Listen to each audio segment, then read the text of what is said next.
नमस्कार दोस्तों, आज हम फिर एक बार आपके साथ जुड़े हैं शेयर इंडिया की यूट्यूब चैनल के माध्यम से। मेरा नाम संगीता और मेरे साथ मेरी कोलीग मेघा इस शो को ज्वाइन कर रही हैं। आज हमारे साथ डॉक्टर रवि हैं, हमारे शेयर इंडिया के वाइस प्रेसिडेंट, जो कि मार्केट की परिस्थितियों के बारे में और जो हमारे पास सवाल आए हुए हैं हमारे सोशल मीडिया के प्लेटफॉर्म के थ्रू, उन सब सवालों पे हम आज चर्चा करेंगे। डॉक्टर रवि, जैसा कि शेयर मार्केट में हमें बहुत गिरावट देखने को मिली है, 17,500 से लेकर 16,850 के बीच में मार्केट ने फ्लक्चुएट किया है। सो ऐसे में इस उथल पुथल जो ये मार्केट में चल रहा है, इसमें बीच में हमारे दर्शकों को आप या जो इन्वेस्टर हैं उनको क्या रणनीति लेनी चाहिए जो जिससे कि उनको कुछ इसमें होप मिल सके? देखिए, इस तरीके के उतार और चढ़ाव तो मार्केट में बने रहेंगे। 17,550 से 16,850 का रेंज देखने को मिला। ऊपरी लेवल से जब मार्केट में गिरावट आती है तो लोगों का कॉन्फिडेंस लूज़ होता है, लेकिन मुझे ऐसा लगता है कि आप इस समय जो रणनीति बनाएं वो स्टॉक स्पेसिफिक रणनीति बनाएं। स्टॉक स्पेसिफिक का मतलब है कि आप जो फंडामेंटली स्ट्रॉन्ग स्टॉक्स हैं उनको आप बाय करके चलें। और हम शेयर इंडिया की रिपोर्ट्स में काफ़ी रिलीज़ करते रहते हैं कि आप कौन से स्टॉक खरीदें, कौन से लॉन्ग टर्म पे स्टॉक खरीदें, तो आप उन रिपोर्ट्स का सहारा यहाँ पर ले सकते हैं। हमारी वेबसाइट के थ्रू उस पर आप आज विजिट करके उन स्टॉक्स के बारे में जानकारी ले सकते हैं। फिलहाल अभी स्टॉक स्पेसिफिक रणनीति रखें। अर्निंग सीजन्स यहाँ पर स्टार्ट हो गए हैं तो थोड़ी बहुत मार्केट में उतार और चढ़ाव ऐसे बने रहेंगे, लेकिन ओवरऑल मार्केट काफ़ी पॉजिटिव है। और अप साइड में निफ्टी वापस से अभी जो इस समय 17,240-50 के पास चल रहा है, वो एक बार 17,500 का लेवल फिर से टेस्ट करता हुआ नजर आएगा। धन्यवाद डॉक्टर रवि। अब एक सेक्टर हम बैंकिंग में अगर देखें तो काफ़ी सीमित दायरे में अभी काम कर रही है। कोई बहुत ज़्यादा इन्वेस्टर को कोई प्रॉफिट देखने को नहीं मिला है। ऐसे में हमारे इन्वेस्टर दर्शकों के लिए क्या सलाह है आपकी कि बैंकिंग सेक्टर में उन्हें बने रहना चाहिए या क्या स्ट्रैटेजी उनको लेनी चाहिए?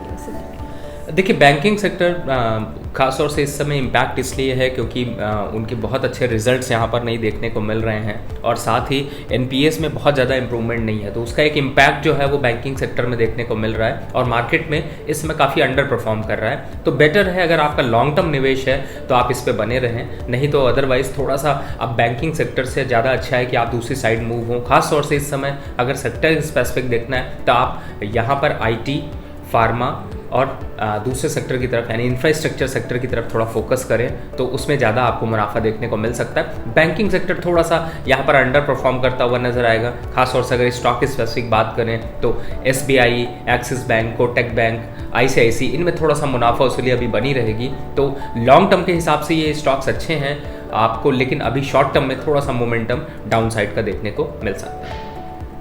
धन्यवाद डॉक्टर रवि। जो हमारे पास सोशल मीडिया के थ्रू बहुत सारे सवाल पूछे गए हैं, अब हम उन सवालों को लेते हैं और देखते हैं कि हमारे पास क्या सुझाव है। राहुल जी हैं गुड़गांव से, जिनका ये सवाल है कि मारुति का स्टॉक उन्होंने 8,000 के भाव में ख़रीदा था, तो वो पूछना चाहते हैं कि उनको आगे क्या करना चाहिए। देखिए, इस समय ऑटो सेक्टर में चूँकि अर्निंग सीजन्स हैं यहाँ पर तो थोड़ा सा कंसोलिडेशन देखने को मिल रहा है। ओवरऑल मार्केट यहाँ पर डाउन हुई है इंटरनेशनल मार्केट की वजह से, लेकिन जो 8,000 का लेवल है इस समय चूँकि मारुति जो है वो 7,800 के पास चल रहा है और अच्छा स्टॉक है, मुझे लगता है बने रहना चाहिए। आने वाले 3 महीने में 8,200 से 8,500 तक के लेवल देखने को मिल सकते हैं। तो मुझे लगता है कि आपको ये स्टॉक अभी कंटिन्यू रखना चाहिए। लॉन्ग टर्म में एक अच्छा रिटर्न आपको ये स्टॉक देता हुआ नजर आएगा।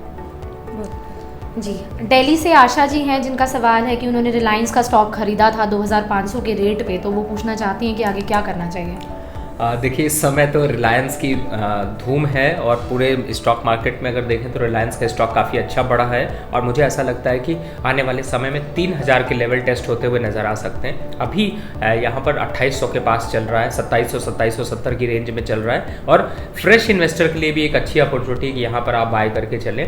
3,000 का टारगेट आप लेकर चलें, वहाँ पर आता है तो मुनाफा वसूली कर सकते हैं। नहीं तो लॉन्ग टर्म के हिसाब से अगर रखना है तो आप आगे के फ्यूचर प्रॉस्पेक्ट्स काफ़ी अच्छे हैं, आप इस स्टॉक को भी कंटिन्यू रखिए। जी, विकास जी हैं कोलकाता से, उन्होंने अशोक लीलैंड का 130 में स्टॉक खरीदा था, तो वो पूछना चाहते हैं कि आगे उनको क्या करना चाहिए।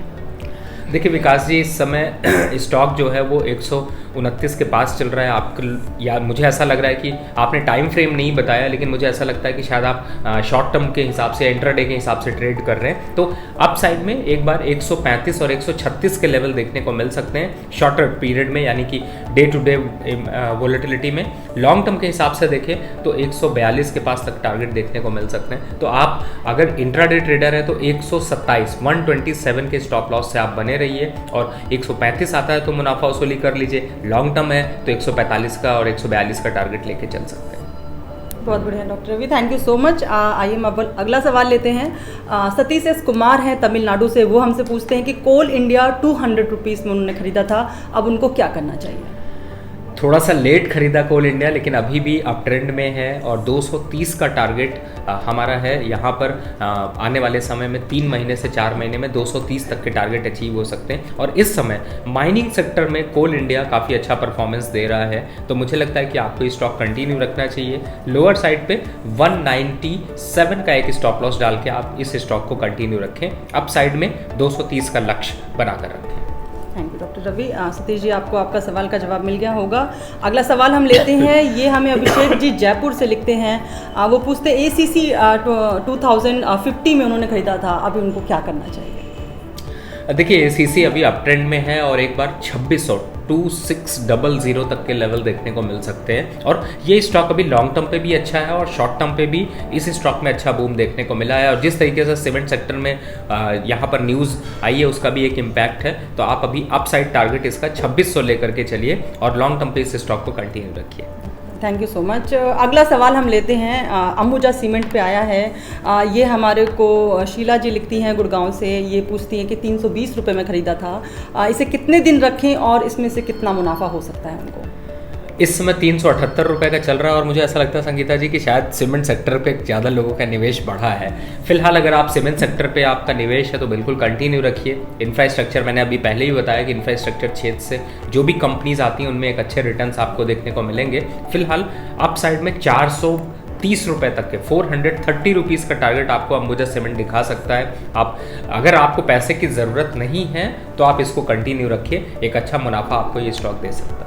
Thank you doctor Ravi. Sheela ji, आप देखिए ये सुझाव आपके कितने काम का है, उसी हिसाब से आप अपना इन्वेस्टमेंट कंटिन्यू कर सकते हैं। अगला सवाल छत्तीसगढ़ से रोहित जी ने पूछा है, जिनका सवाल है कि HDFC बैंक का उन्होंने स्टॉक 1480 के भाव में खरीदा था, तो इसमें उनको क्या करना चाहिए? देखिए बहुत से लोगों का ये सवाल है, मैं समझता हूँ कि आप सभी को मैं आंसर करना चाहूँगा इसके माध्यम से, और धन्यवाद करूँगा कि इन्होंने ऐसा सवाल पूछा है जो इस समय बहुत से लोगों के पोर्टफोलियो में है। HDFC बैंक अभी 1350 के पास है और आप जो डाउन ट्रेंड है उसमें ये 1280 तक के लेवल दिखा सकता है, लेकिन घबराइए नहीं क्योंकि ये स्टॉक आपको बहुत अच्छे रिटर्न देगा और आप साइड में 1650 तक के टारगेट देखने को मिल सकता है, क्योंकि यहाँ पर इस स्टॉक में काफ़ी अच्छी परफॉर्मेंस आपको आगे आने वाले समय में देखने को मिलेगी। आपने रिजल्ट अभी देखा है, 23% की ग्रोथ दिखाई है। बीटा भी यहाँ पर ओवरऑल जो सेंटिमेंट है वो भी पॉजिटिव रहा है। इसके NPA में भी कमी देखने को मिली है और ख़ास तौर से जो लोन से परफॉर्मेंस थी वो भी अच्छी देखने को मिली। तो मुझे लगता है कि आपको भरोसा रखिए, कंपनी अच्छी है, स्टॉक अच्छा है और आपको अच्छे रिटर्न्स देगा। जी, अगला सवाल पुणे से आरती जी का है, जिन्होंने पूछा है कि HDFC का उन्होंने 2300 रुपये का स्टॉक खरीदा था कि 2300 के भाव में, तो उनको आगे क्या करना चाहिए?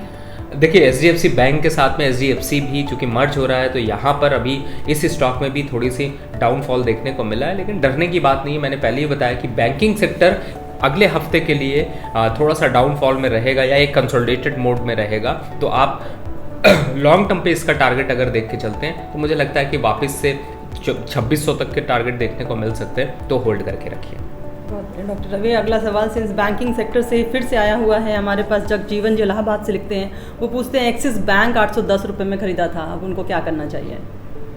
मुझे ऐसा लगता है कि ट्रेडिंग पॉइंट ऑफ व्यू से आपने लिया है तो इसको कंटिन्यू रखिए। नीचे साइड में एक 790 रुपये का स्टॉप लॉस डाल लीजिए और 830 रुपये और 840 रुपये तक के टारगेट आपको इंट्राडे में अचीव होते हुए नजर आ सकते हैं, यानी कि 2 से 1 दिनों में। तो आप इस टारगेट के लिए यहाँ पर वेट कर सकते हैं।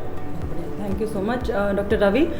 Thank you doctor Ravi for हमारे सवालों के जवाब देने के लिए। हमें बहुत सारे सवाल सोशल मीडिया के थ्रू हर हफ्ते आ रहे हैं और हम उस पर कंटिन्यूसली उस पर चर्चा करेंगे, सुझाव देंगे, हमारे दर्शकों को कुछ अच्छे सलाह देंगे जिससे कि वो अपने इन्वेस्टमेंट को और अच्छा बना सकते हैं। इसी के साथ आज की श्रृंखला को हम यहीं पर समाप्त करते हैं और नेक्स्ट वीक हम फिर आपको अपनी अगली सीरीज़ के साथ में मिलेंगे।